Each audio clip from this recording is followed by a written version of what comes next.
Antara paparan dari negeri di bawah Bayu, petang ini pelajar cemerlang lepasan SPM 2023 terima tajaan pendidikan Petronas. Perkembangan lanjut kita terus bersama Suaran Shah di Kota Kinabalu. Silakan. Ya, Otto. Pelajar tajaan pendidikan memperkasa ilmu Petronas diminta memanfaatkannya untuk mengembangkan ilmu dan meningkatkan kemahiran. Di Sabah, 107 pelajar cemerlang SPM 2023 menerima tajaan pendidikan ini untuk melanjutkan pelajaran di universiti tempatan dan antarabangsa. Ketua Menteri Datuk Seri Panglima Haji G. Nor berkata kerajaan negeri sentiasa menghargai komitmen Petronas untuk membangunkan modal insan di negeri ini selaras Hala 7 Sabah Maju Jaya SMJ. Menurutnya, kerajaan negeri amat mengutamakan pembangunan modal insan dengan memperuntukkan RM470 juta bagi menyediakan pinjaman pendidikan dan beasiswa. Beliau berucap sempena majlis pertemuan bersama 12 daripada 107 penerima tajaan pendidikan tersebut di Menara Kinabalu. Sementara itu, penerima tajaan pendidikan bertekad akan memanfaatkan kemudahan itu untuk melakar kejayaan. Mesti balik sini dan berkhidmat kembali untuk Sabah, especially Petronas di Sabah. Boleh juga kan Sabah famous untuk pelantar-pelantar minyak. So definitely I'll come back here and contribute all the knowledge. I wish to motivate more Sabahans untuk work harder in the future and then gain ilmu sejauh mungkin lah, and then bawa balik sini and motivate ada Sabahan untuk yang kita dari Sabah pun kita boleh juga berjaya.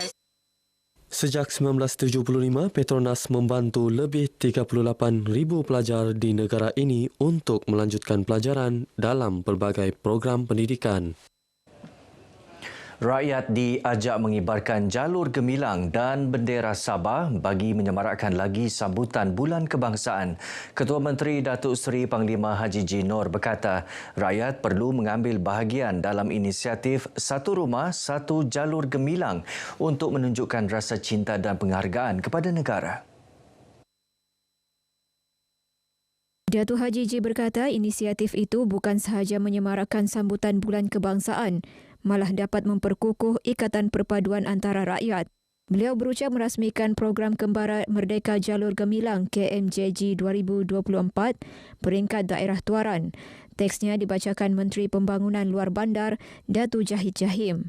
Sementara itu, Adun Pantai Dalit Datuk Jasni Daya berkata, kibar jalur gemilang dan bendera Sabah antara platform terbaik memupuk semangat patriotisme. Ini inisiatif yang sangat baiklah untuk kita revivekan rasa kemerdekaan itu di setiap sanubari rakyat negeri Sabah khususnya, dan Tuaran ini jugalah khasnya. Dan kita berbangga sebab tahun ini kita juga melancarkan untuk tahun pertama Hari Sabah yang bakal dirayakan tahun inilah, bulan ini. Tahun ini merupakan tahun istimewa untuk rakyat Sabah kerana julung kali menyambut Hari Kebangsaan dan Hari Sabah serentak pada 31 Ogos. Kerajaan negeri menerusi kumpulan Yayasan Sabah bekerjasama dengan Preferred by Nature (PBN) bagi pelaksanaan projek restorasi ekosistem hutan di kawasan konservasi pesisiran Pantai Silam SCCA Ladatu. Bagi menjayakan usaha itu, satu memorandum perjanjian MOA ditandatangani kumpulan Yayasan Sabah dan PBN. Menurut Menteri Sains, Teknologi dan Inovasi Datuk Dr. Muhammad Arifin Muhammad Arif, projek bernilai RM1.2 juta itu dibiayai sepenuhnya PBN bagi tempoh 8 tahun di kawasan seluas 100 hektar. Projek ini dilaksana selepas hampir 70% daripada kawasan SCCA musnah akibat pembersihan tanah secara haram untuk tujuan pembukaan ladang sawit. Beliau berucap sempena majlis MOA berkenaan. Teksnya disampaikan Pengarah Yayasan Sabah Datuk Gulam Haidar Han Bahadar.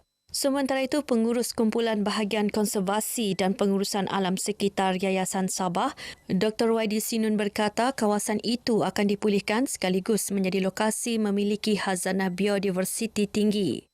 Kami sangat bangga dan sangat gembira kerana mereka masih percayakan kami dan dengan harapan ini adalah satu mercu daripada apa yang kerajaan buat dari segi pemeliharaan kawasan yang perlu dikekalkan untuk generasi yang akan datang. Of course, an important step going forward after we have been discussing this project for quite some time and got the different approvals from the authorities. Now we can move ahead and actually start planting and start recreating the rainforest. Kerajaan negeri dan PBN telah bekerjasama sejak tahun 1999 menerusi Pelan Pengurusan Strategik Kawasan Konservasi Lembangan Maliau MBCA.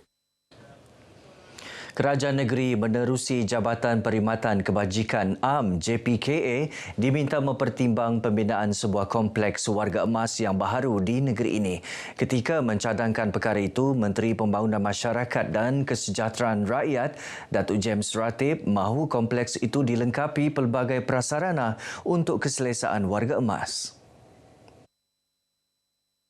Kurang-kurangnya kita ada satu kompleks yang mempunyai prasarana yang baik untuk pesara-pesara ataupun warga orang tua, bukan sahaja kepada suku-suku kaum tertentu tetapi dihuni oleh seluruh rakyat Sabah yang berminat, yang lebih selesa, lebih eksklusif. Ya, kita upgrade, ada satu kompleks. Jadi kita mau ini supaya ada pun bayaran tetapi minimum. Beliau ditemui RTM selepas mempengerusikan mesyuarat Majlis Tertinggi Majlis Perkhidmatan Masyarakat Sabah MPMS 2024 di Kota Kinabalu. Datuk James turut meminta kerajaan negeri mempertimbang peruntukan tambahan untuk disalurkan kepada MPMS untuk pelaksanaan program-program pertubuhan bukan kerajaan NGO.